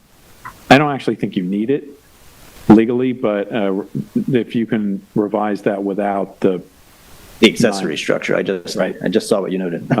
And also, can you just provide on the floor plans, first and second floor, just overall dimensions? The plans aren't dimensioned, so just, you don't have to just overall dimensions. Overall exterior dimensions, correct? Yeah, you know, where it jogs, sort of general dimension. Quick question also. That top view is a shed roof. I'm going to call it an addition to the main salt box mass with dormers on top of it as well. Correct. They're clear story dormers. I think maybe if we can look at the north elevation, the volume might reveal themselves. But you're exactly right. It's as if there was a shingle addition that was added to the salt box at some point in history. Clear story dormers on top. I find it intriguing that the house isn't parallel to the beach. I think it may be like the only house on the lane that doesn't face the ocean. That makes it more exclusive. That's right. Less maintenance. Does anybody else have any comments? It's a terrific project. I have very positive comments about it. I love the accretive nature of the massing and the material selections. Find it very appropriate. I think it's great that you kept small too. Bravo for that. The scale is lovely, and it's perfect really for that place. Really looks great. Yeah. All agree? I think, yes. Okay, Frank, make a motion. So I'd like to make a motion to approve the application as presented, a 4,855 square foot new residence at a maximum height of 30 feet 10 inches above grade. The siding to be cedar clapboard to be weathered naturally, the cedar shingled roof, copper gutters and leaders, brick chimney, color palette of the windows and doors for the submittal from the attorney. Yes, and the sconce lighting as also presented, and just reminded the sconce lighting will match the other house. Yeah. Right. This approval is conditioned on the receipt of a revised architectural site plan and plans dimensioned. Second. All in favor? Aye. Aye. Unanimous. Thank you very much, gentlemen. Great job. Thank you so much. Thank you, Eric. Last of agricultural overlays, 323 Further Lane, Suffolk County Tax Map number 300-189-4-7.1. Diane. Yes, this is a very nice application for a very modest 75 square foot addition. And Charlie, there's no representative here. Do we have to have a representative? Yours, sir. Oh, Okay, okay. good. Okay. Great. But we'll say a few words, then you can speak on behalf of the project. Go. Okay. The build out is going to happen there and there's going to be a change of windows and doors. There's the last page of their elevations have very clearly show what is there and what they're intending. The property is beautifully maintained. It is totally surrounded by dense landscaping that looks like it's been there forever, and totally surrounded by other residences. The ag overlay in question is actually across the street on Further Lane, so there's no issues about emission of light or disturbance of any kind. I mean, I think it's an absolutely discreet and lovely. It's how many square feet then? Well, the addition is 75 square feet. I mean, it's so modest that, I mean, and they've given us very, very complete plans, and I can't imagine any objection. Or would you like to come up and say anything? Stand. Identify yourself? Say a thing, because if I do, I might. Just tell us who you are. I'm Stuart Bassages. I'm the architect. Okay, good. Well, you must have very nice clients. They are nice. Anyone on the board have any comments? I think this is very simple. Yeah, I don't. So I think you're done. Okay, Diane, make a motion. I would like to make a motion to accept this application as presented. Second. All in favor? Aye. Aye. Passed. Thank you. Well, that's got to be a record. Yeah. We do very well with additions under 100 square feet. Now we're moving on to extensions of time. The first one, Bluff Crest Cottages, Suffolk County Tax Map number 300-17-1-5, 80 Firestone Road in Montauk. Chris, yours? I'm recusing myself. Okay. Frank is recusing himself because it's a client situation. Is there anybody here from, I think they were, it's Joel Halsey. Yeah, you don't have to number. Okay, all right. I mean, this one is very straightforward. It's an application for an extension of time to meet the conditions of approval because they're not done. How old? Construction is taking longer than planned. Yeah. This is, it was a resolution dated August 19th, 2021. Series of 4 freestanding cottages on property at 80 Firestone Road. Right, Just I remember this. Yeah. I know where. Yeah. Yeah. Overlooking on a bluff overlooking the bay. No, that was a project. Yeah. So the applicant has stated that the extension is needed because construction was slow. The cottages appear to be all in about the same level of completion. Started. So they're not, trying to rush to finish one, it looks like. I didn't go in, but that's what it looks like from walking the outside of this.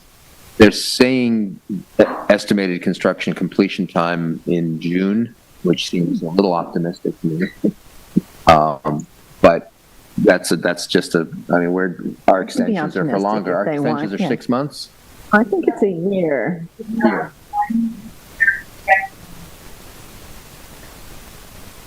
So that So seems that's plenty pretty of time, reasonable. yeah. So I make a motion to approve this request for extension of time. Second. All in favor? Aye. Aye. Okay, so passed. You can come back now, Frank. Frank. 1 year. Oh, okay, now, extension of time again. Gurney's Inn, Suffolk County. Is this the last extension of time on the agenda? I can't remember. Yes. But in terms of, yeah, I think we should do it's all a big soup of extension of time and C of O. Okay. Okay. Don't you have to issue the extension of time before you can grant the CO? Once. Yeah, this is a very jumbled together. I mean, from what I can understand, it's good faith attempt on the part of the clients and architects to clean this up. Get rid of some things that have been outstanding for a long time. No, I understand. Usually, before we can grant the CO, we do the extension of time because they're Yeah, I think they expired, neglected right? both. So, yeah. I mean, you can do it at the same time. Some of these are Well, some of them aren't going to get passed. I see. Okay. There's so much that they, Yeah, I so got you it. want to I finish got it. the other Yep, ones yep, and then yep, come yep. back I to want this? to put you to sleep entirely. There's Okay. that's just that I think we pass it on for kind of. This is the amount of things that they've got in front of us. Oh, my God. Wow. So we're at number 11? God bless you. Holy smokes. Okay. So issuance of certificate of occupancy, Open. NGEH Tanks and Equipment Building, Suffolk County Tax Map 300-1A5-2-2. Is this me? 3 Cove Hollow Road. Kathy, it's Okay. yours. Okay, this is mine. This is for a resolution to approve two 21,751 gallon water tanks, which are 26 feet 6 inches high and 12 feet in diameter. I did not measure the height of the tanks. Didn't reach that high.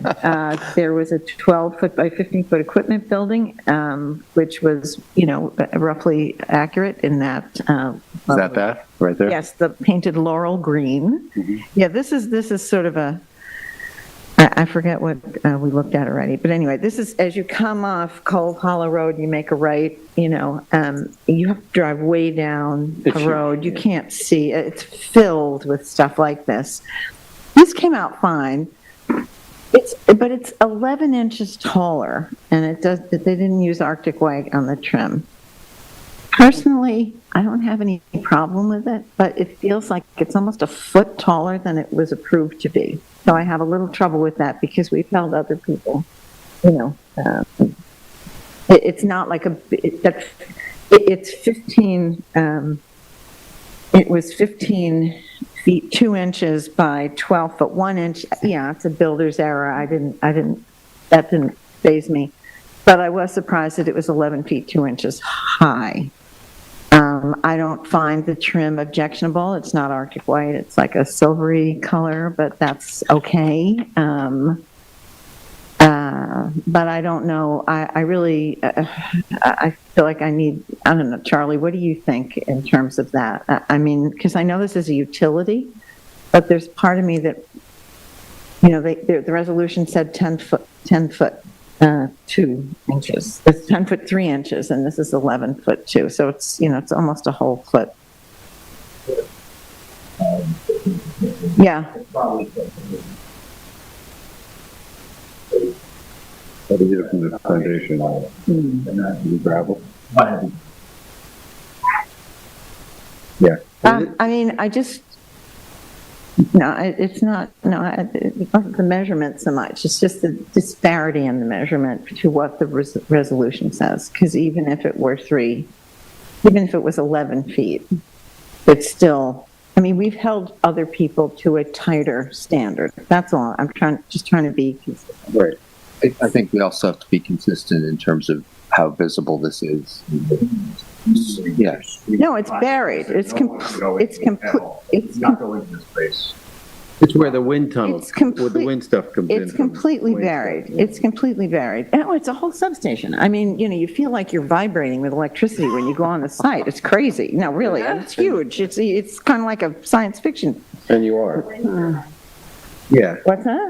No, I'm aware. Yeah, I get it. But I'm just saying. It could also be with Don't mechanical stranger equipment, that there was some clearance. My predisposition is to approve it, but I just don't, I just want to make sure we're being consistent, and if there's should we modify the resolution is kind of what I'm getting at, is should that be modified? Because it is 11 feet 2 inches and not 10 feet 3 inches. Because of the nature of it, it's commercial only. Well, it's also a utility, and I feel like utilities have like a special. Main Street, anything until they're Main Street East Hampton. I think it's industrial. Yeah. It's not. Yeah, I just wanted to hear what the attorney said. If you think, okay, that's really what I needed you to say. I think because I think we've it's a held good people to distinction to 3 or make, 4 though, inches in certain instances, and this was very fully a foot. There's only Okay. very few lots like this in town. And it's And it's very also a invisible in utility, nature. and utilities have like special rights too, which I don't want. It's also the shortest building there. It's, no, I mean, it's completely, look, you can't see the thing. If you roll through all the pictures, I mean, Okay. anyway, so I would like to make a motion that we,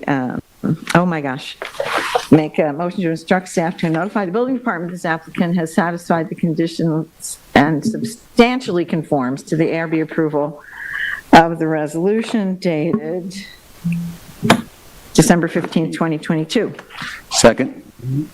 Second. All in favor? Aye. Aye. Okay. Aye. Okay, unanimously passed. Next on the C of O's is mine. This is Feathertop Farm, Suffolk County Tax Map numbers 300-159-2-1.3, 4.1, 1.5, 2, 4.15, 1.6. So this is multiple lots, 186, 190, 192, 194, 196, 198 Cedar Street. This is very close to the Roman Catholic Cemetery. This is an application to proceed towards a C of O for a 12.3 acre farm off Cedar Street near the Roman Catholic Cemetery. We approved an 8-foot high agricultural fence with a top wire of 9 feet in total, with a round cedar post and a 20-foot black metal agricultural gate that's pictured there in August 24th, 2023. The fence is across the front of the property and along the 2 sides. A similar fence belonging to a longhouse, which is the back of the property, runs across the back. Now, fencing and gates are professionally installed and adhere to our resolution. I see no reason why not to approve this application. Okay. May I have a second? Second. All in Make a favor? motion. Is I'll that make your a motion to motion? approve this application. Second, Diane. All in favor? Aye. Okay, approved.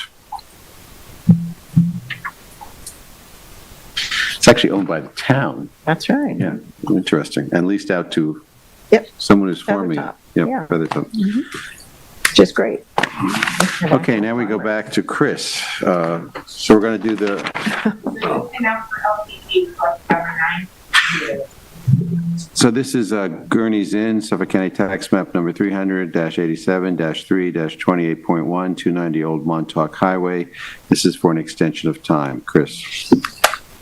This is a series of applications for extensions of time to meet the conditions of approval for a series of ARB resolutions for this property, which is, of course, Gurney's Resort at 290 Old Montauk Highway. The property has been under renovation for a good long time, obviously, as evidenced by the multitude of resolutions and applications that they're seeking to clear up. I don't believe Chris or anybody else is here, the applicant, which is fine in terms of the extensions of time. When we flip over to do the C of O, I think we're going to have some questions that we may not be able to answer ourselves. Construction is still underway, although most of these things are both ready for an extension of time and they're going for an application for an inspection for C of O as well. So I didn't see any issues with granting any of these extensions of time because they're really there's one or two here that if they're not complete, they may not start them. They may come back to us. But in any case, since it's only an extension of time, I didn't see any problem extending that amount of time with the contractor still on site. Okay, so make a motion. So we have, let's see. Can we make a motion for multiple? Yeah, go ahead. All right. I'd like to make a motion to approve the request for an extension of time for it's so complicated here. The resolutions for, go by the dates? Is that the easiest way? All right. Boy, oh boy. August 22nd, 2019 resolution. Let's see. Here, Christian. Yeah, thanks. Oh boy, this is so many of them. Previous bit. No, Yeah. that's right. No, wait a second. Hold on, let me get the. They gave us all these dates in very small print. So, all right. August 22nd, 2019, October 24th, 2019. There are two of them. November 14th, 2019, and February 27th, 2020. Make a motion to approve the extensions of time for those resolutions. Second. All in favor? Aye. Aye. Approved. This is where it gets a little complicated, and I was hoping we could get some clarity from the applicants, but they're going for C of O inspection application for spa renovations, which appear to be substantially complete, and we could go through the photographs. This is the swimming pool windows that were replaced. There's two parts of the application. There's new windows for the Regent's Bar, and then this is a new access deck and railing outside, they're two different applications, but they're both complete. Look, that's the inside of that Regent's Bar, new windows. That's a new stair that runs alongside, close to the west side of the property. That's complete and all looks in accordance with the drawings. This is a photograph of what I assume they're calling a green fence, which is plastic, with some green and growing things in front of it. I wasn't here for the first, for the approval of that resolution, but it did look as if it was supposed to be planted. So, I was going to ask them about that. I don't know if that's really in accordance with our resolution. Is that a courtyard or what is that? It's supposed to be a green wall to replace existing fencing, and that it was stipulated in the resolution that it was to be live vegetation. Oh, I see. Which may be just that I don't know. Maybe they're trying to do this while the plants grow, but nothing's going to be growing on that wall with that. I would imagine with the plastic there. I can't believe in that. Is that a public area? That's going to do well. Well, there's a lot of overlook. I mean, this is part of this is an area outside the swimming pool area, and then there's another area that's looks like it's in front of some guest rooms that you're looking down into. Yeah.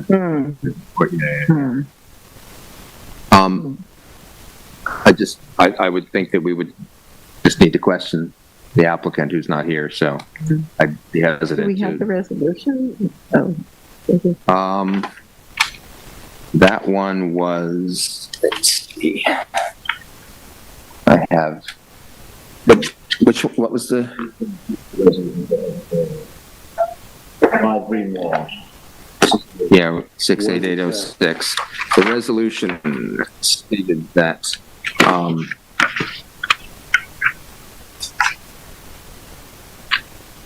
new black anodized Conair windows and doors, that's fine. New live green walls to replace existing wall/fence. And the detail for that is shown as living vegetation. Yeah, so that doesn't. Okay, so they need to come in front of us and explain that. New siding on mechanical enclosure, that's done, looks great. New black anodized Conair windows and doors. Another area that's great. New siding on mechanical enclosure. God, this is a huge site. Yeah, this is the new spa entry, and it's it's part of that first application, full renovation of the spa.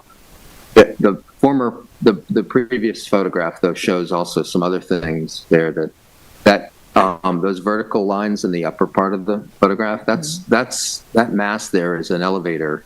Oh. Which part of the paperwork here is for things that were approved here and have a building permit and have gone through construction and are mostly complete. There's a whole swath of things that they're here before us where they gave us. They were granted a resolution by the ARB, but there's no building permit. Oh. This is one of them, and it's complete. So But no building permit. yeah. I think it's, yeah. I mean, it is a sprawling undertaking for them on their part to clean this up, and but I think they also could really use a representative here to walk us through this. For something that's complex. I met with the contractor. I talked with the architect. I met with one of the owners, and did an extensive walkthrough, took pictures, but clearly, the paperwork is a bit all over the map. And I tried to kind of corral it into a spreadsheet that would give us a sense of what looks ready and what has questions. That was so great that you did that. So, did they ever say they would come to the meeting tonight? Chris was here. I was surprised he walked out, but right. Oh, this was much more important than the CFO. Yeah.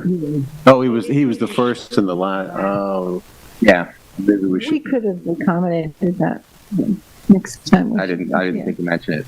Okay, so I think this is so complicated. It's really, they're going to have to send a representative to walk us through this.